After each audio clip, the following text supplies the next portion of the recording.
So it's almost the end of November. We're rounding out Thanksgiving in a couple days here, which is pretty cool. And the other awesome thing is that we've still been harvesting out in the field up till today. I just went out and picked some kale and almost froze all my fingers off. It's finally getting cold out, at least today. Tomorrow's a totally different story. Thanksgiving's gonna be like 53 degrees.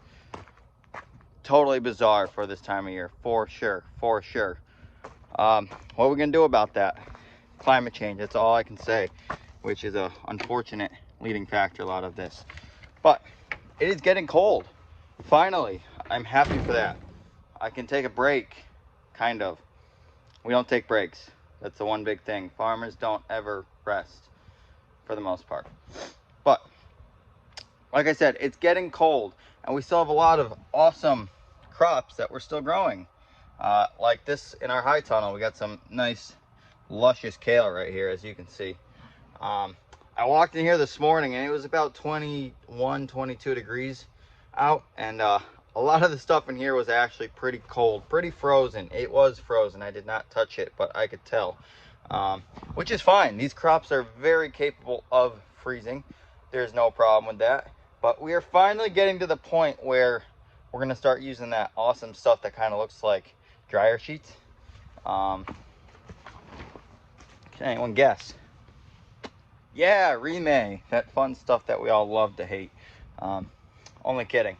We're going to start putting remay over our high tunnel crops. I'm finally getting to that point where I think, especially the more tender crops like Swiss chard or arugula behind me, can use it because their cell structures aren't as strong and sturdy as things like kale, and we don't want to lose them. There is a tendency to get a little frostbite in here, especially with the moisture that might touch them throughout the night, and we don't want to lose this beautiful looking crop. So we're gonna, for the first time this year, cover our both high tunnels with remay. With that said, this starts a long, lengthy process of pulling on and off remay every day. And I'm really going to watch the weather on this. I mean, if we're going to have nights in the mid to upper 20s, I'm not worried about it. We haven't put remay on, and it's been easily that temperature in here, which is still amazing for almost December.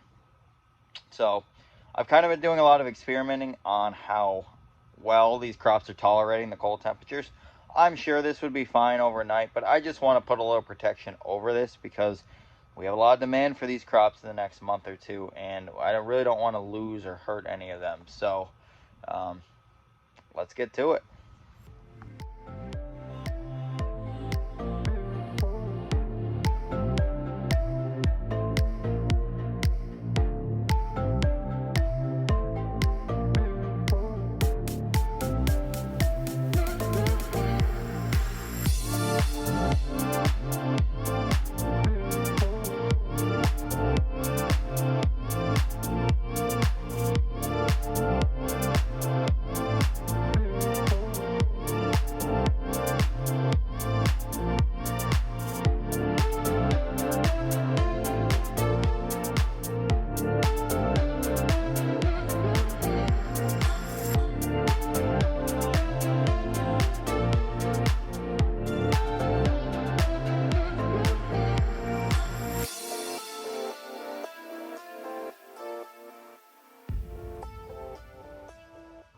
Sorry for the head bobbing. This is how we throw remay over our high tunnel crops. This is a lot easier to do with two people. It's typically done with two people. Right now, I don't have a second person on the farm right now. It's the day before Thanksgiving, so, we took the day off. Anyways, as you can see, the edges on both sides aren't fully covered. It is kind of difficult to get that remay all the way to the edge, especially by yourself. But what I did in here is you can see these couple string lines that I stuck in here to kind of keep the remay up over the crops, so as I pull it across, it has a little something easier to slide against. I just threw these in today. We did not use these last year, so it is really something that we're kind of trying here. When I do have two people, I'll hopefully take a video of that, and it goes a lot smoother, it goes a lot easier. It's just difficult to get the edges and the corners, and really you need someone on both ends to kind of pull it tight, and it'll kind of float over instead of dragging from corner to corner. So this is good enough for tonight. It's only going to get down to the 20s again, but I just wanted to put a little cover on here for the evening, just in case things do get chillier than the crops might like. So this is how we cover our high tunnels throughout the winter. Like I said, this is an on and off process every evening and every morning, depending on the weather. Like I said earlier, it's all weather dependent. Yeah, if you have any questions about this, please let us know. Like I said, we'll do another video at some point of a 2-man operation here. This winter, it's going to be a lot of a 1-man operation, so I'm kind of trying to figure out how to make that feasible for myself or others that might be here harvesting or working while I'm away. Just a quick PSA of why it's really important to cover and uncover your crops in your high tunnel is because right now outside, right outside that wall, it is probably like 25 degrees if we're lucky. In here, it's like 65 degrees right now.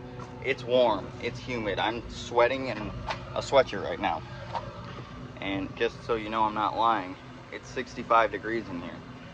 I don't have the outside temperature, but you can believe me, it was 20 degrees this morning and things were frosty. So you saw that video of me putting the remay on, and right now we are taking the remay off.